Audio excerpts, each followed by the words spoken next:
On the eastern coast of New Zealand, in the southern part of the Pacific Ocean, lies the small city of Kaikoura, known throughout the world as one of the most important sites for observing marine mammals.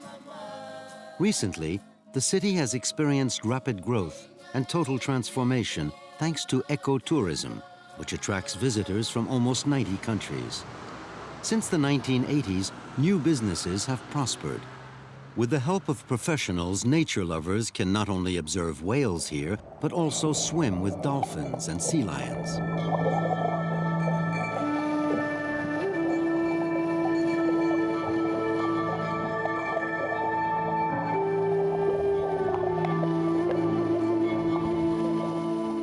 Today, marine mammals have a great number of human friends, known as whale watchers, who come from all over the world to get a close look at these animals in their natural habitat. The Whale Watch Company is directed by the Ngai Tahu Maori tribe. Tribal members are natives of Kaikoura and know the region's ecosystem better than anyone else. For the Maoris, man is merely a visitor to all this natural beauty, in which all living things have their own place in nature and which must be respected.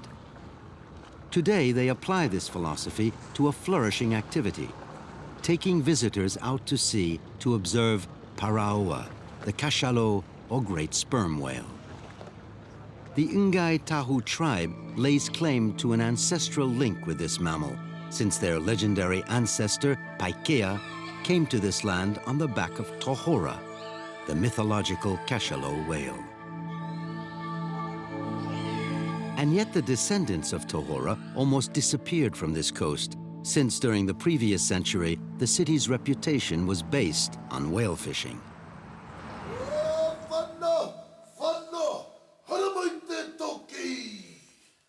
In the 9th century, the Maoris discovered New Zealand, calling it Aotearoa, the land of the long white cloud. They came from Polynesia on huge pirogues. The elders claimed that the Maoris were guided along the coast by a group of whales. Maoris have always had a strong link with whales. They consider them to be supernatural and the guardians of ocean-sailing ships, which help shipwrecked sailors or those in distress.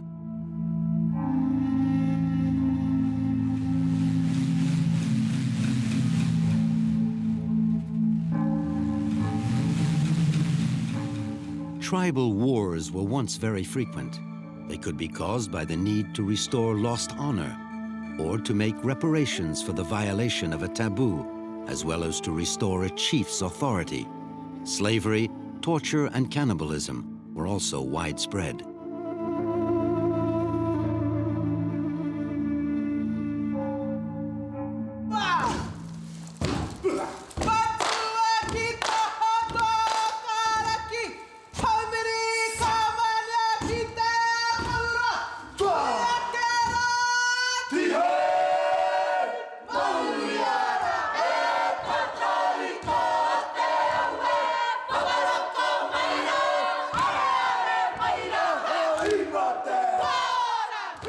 Dances were an integral part of their social life and fulfilled various functions.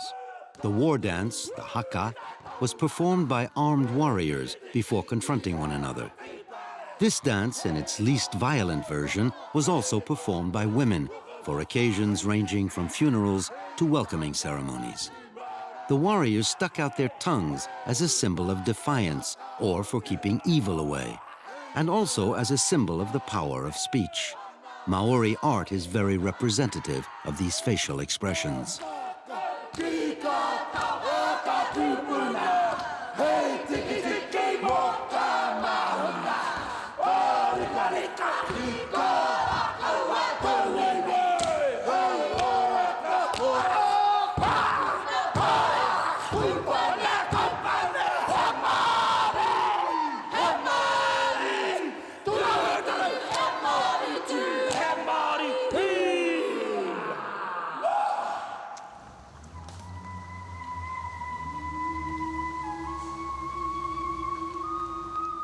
Maoris believed that the land was the domain of the spirits and the gods and could not be possessed.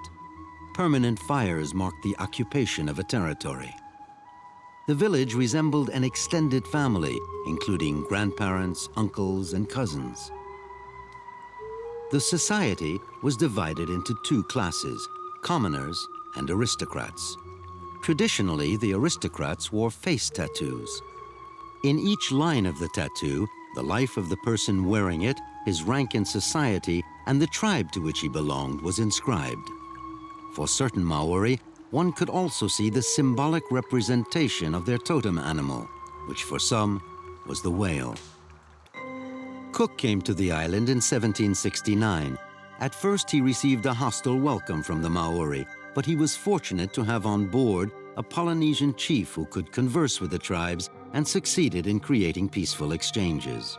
By exploring the 5,650 kilometers of coast, Cook created the first map of New Zealand. He observed the presence of numerous pinnipeds, including sea lions, seals, and walruses.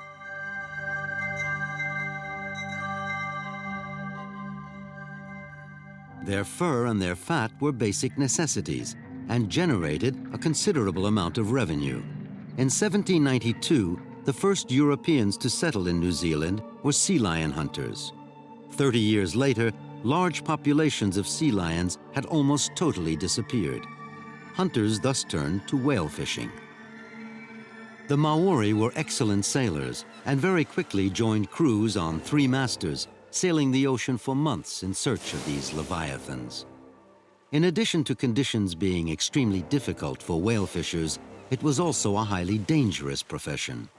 Stories abound making the whale a merciless monster crashing into harpooners' rowboats, destroying them with its head or its tail. After long hours of struggle, the dying whale was hauled onto the vessel to be cut up or flensed. The fat was cut into briquettes, melted in cauldrons to extract their oil, releasing a pungent, foul-smelling smoke for miles around.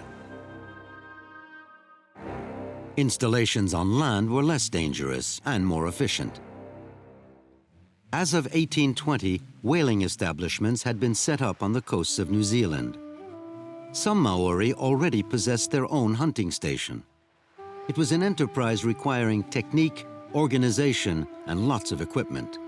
Cutting up an 18-meter animal could take 6 days and could produce up to 6,800 liters of oil. The oil extracted from the fat of these whales was used to make soap, to light the streets of European cities, and to lubricate industrial machines. Whale bones of Southern Hemisphere whales were used to strengthen corsets, chairs, and umbrellas. Whalers also extracted from these cachalot whales the famous spermaceti, an oil superior in quality to that of the melted lard, as well as gray amber used in making perfume. To escape the boredom of long fishing expeditions, the sailors would sculpt and carve the mammal's teeth, known as scrimshaws. Many Maori divided their time between agriculture and whale fishing. The European influence on their way of life led to many changes in their culture and traditions, notably in the areas of religion and education. In 1842, the chief of the Ngai Tahu tribe permitted a young Scottish whaler named Robert Fife to settle in the Kaikoura Peninsula. He became the first person to establish a whale hunting exchange. Until it closed in 1922, the Kaikoura station was the most prosperous in New Zealand, with 100 employees. These pioneers were the founders of the city of Kaikoura.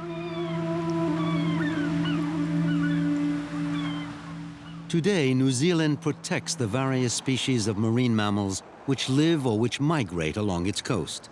The wealth of this fauna attracts a great many visitors, and the Ngai Tahu community has considered an economic change for the tribe. Maori chief Te Peni O'Regan tells us about the difficult beginnings of the first company in the city.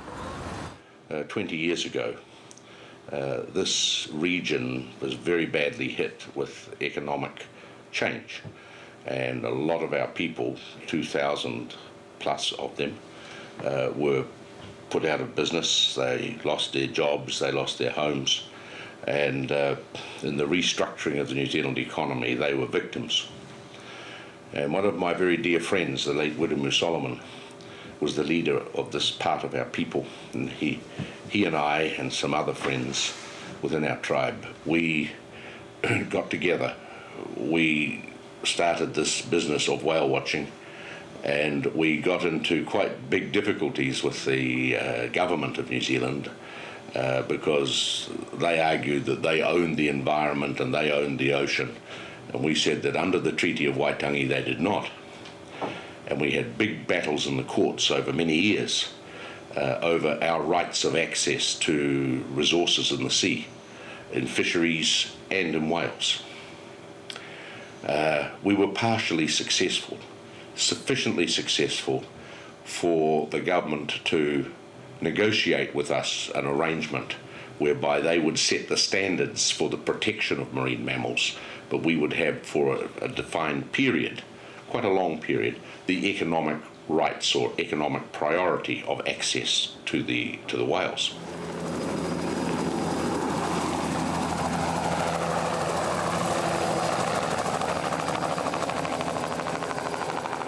The Whale Watch Kaikoura Company is the Maori community's main source of income and the region's largest employer. There are whale symbols everywhere, from T-shirts to keychains. The company strives to protect the environment and also participates in educating youngsters and sensitizing them to the whale's cause. Some of the profit is given directly to an educational, social, and cultural center, which helps young Maori prepare for a diploma or to follow a training program.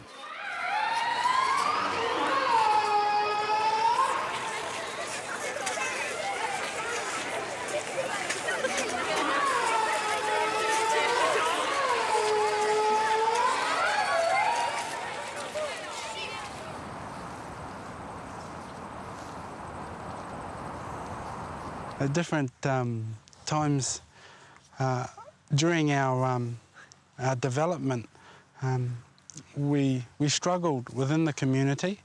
Some of the whale watch property was damaged mysteriously, and but we put our heads down and our tails up and kept working through this, and the community has sort of gotten behind the whole Whale Watch initiative and the development of tourism today. And today it's a community very much changed from the old days, and we're all moving basically much like a river, all in the same direction.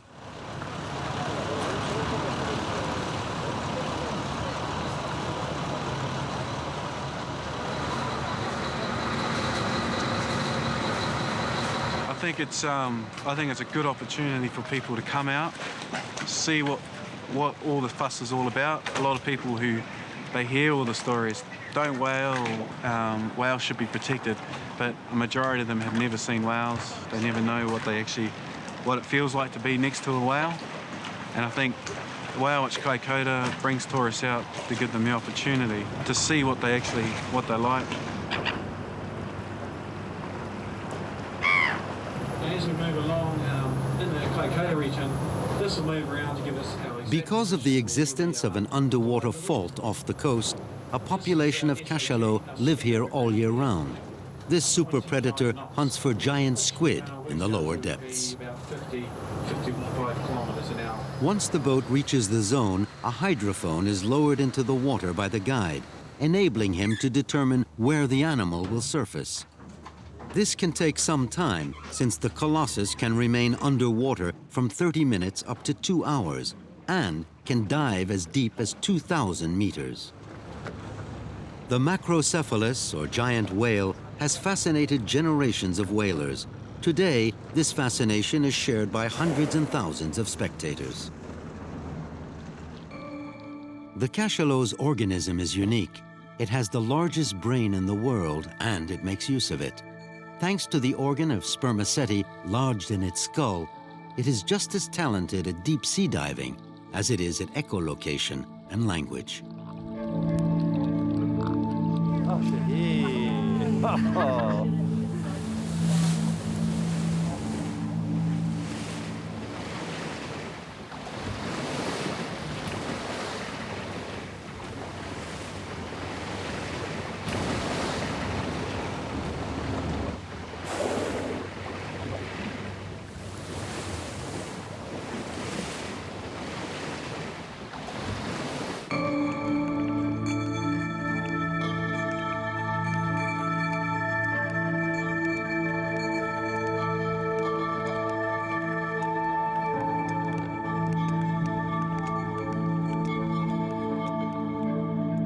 want to preserve the whales of this coast, and we advocate amongst other Indigenous people the preservation of whales and mammals, because they are the big charismatic figures in this place that we can take people to see, and we now hunt them with cameras.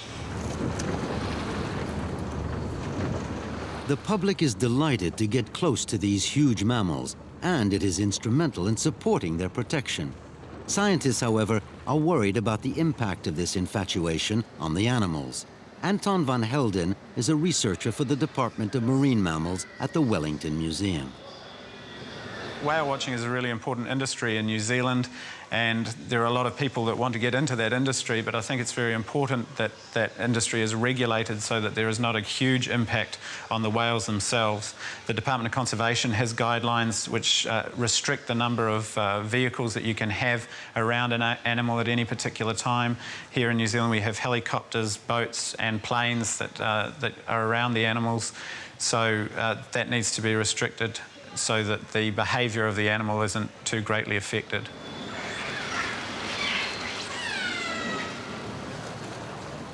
In 1978, the New Zealand government passed the Marine Mammal Protection Act, which provided total protection for marine mammals within a 200-mile area around the coast.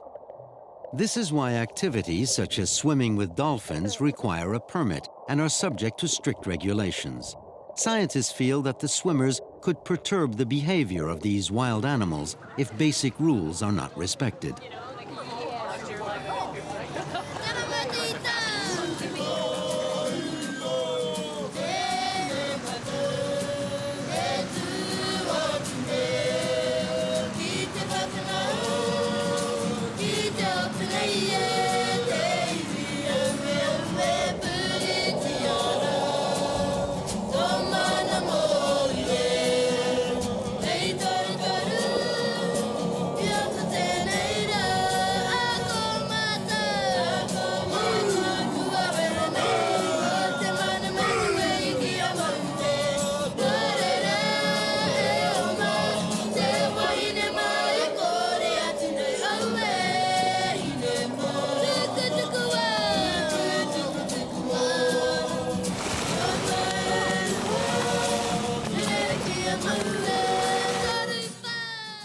It's a long-standing tradition for the Maori to sculpt precious wood, jade, and the bones and ivory of whales which run aground on the coast.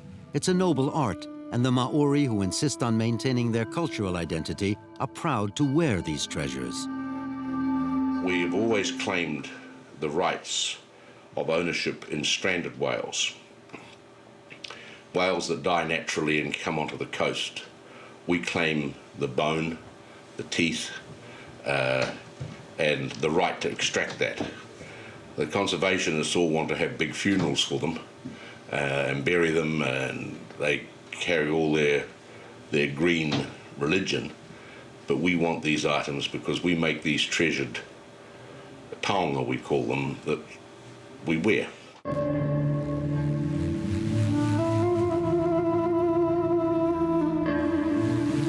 The practice of carving whalebone and wearing whalebone was really a product of a whole social occasion in pre-European times, when a whale washed itself up and made itself available as a resource to the iwi, or to the hapu, to Māori people. Those whales were ritually flensed and were given names, there were songs composed about them, and the whole occasion was marked in the collective memory of the tribe. And one of the lasting ways in which the collective memory was held about that particular occasion was by honouring the whale Tohora, Paraoa, or whatever it was, by carving. Thanks to their work, the Maori of Kaikoura have contributed to changing people's perceptions of their country's maritime environment. Whales, however, still struggle for survival. In addition to a deteriorating and polluted environment, whale hunting could return at any moment.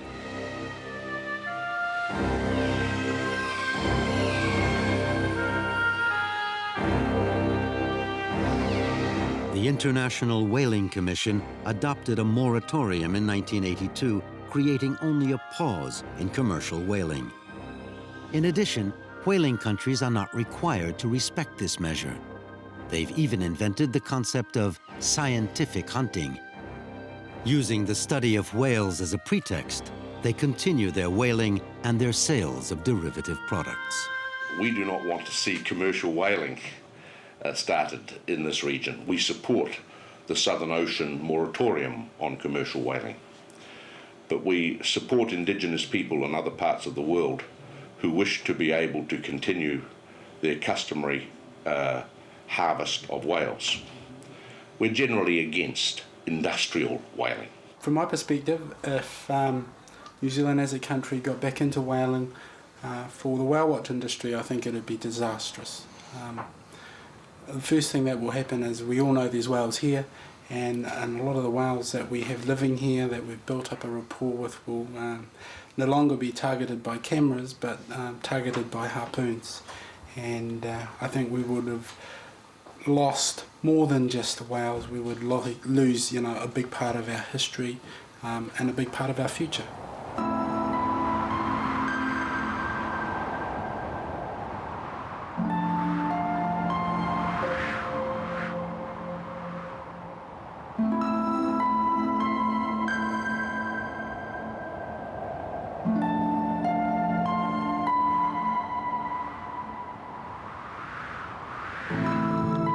Whales have always made men dream, and they continue to do so. Their size, of course, is impressive, but so is their intelligence and their kindness.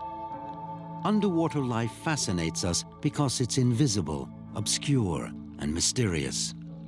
We still have thousands of wonderful secrets to learn from marine mammals, which could illuminate the horizon of the waves and the darkness of the ocean depths.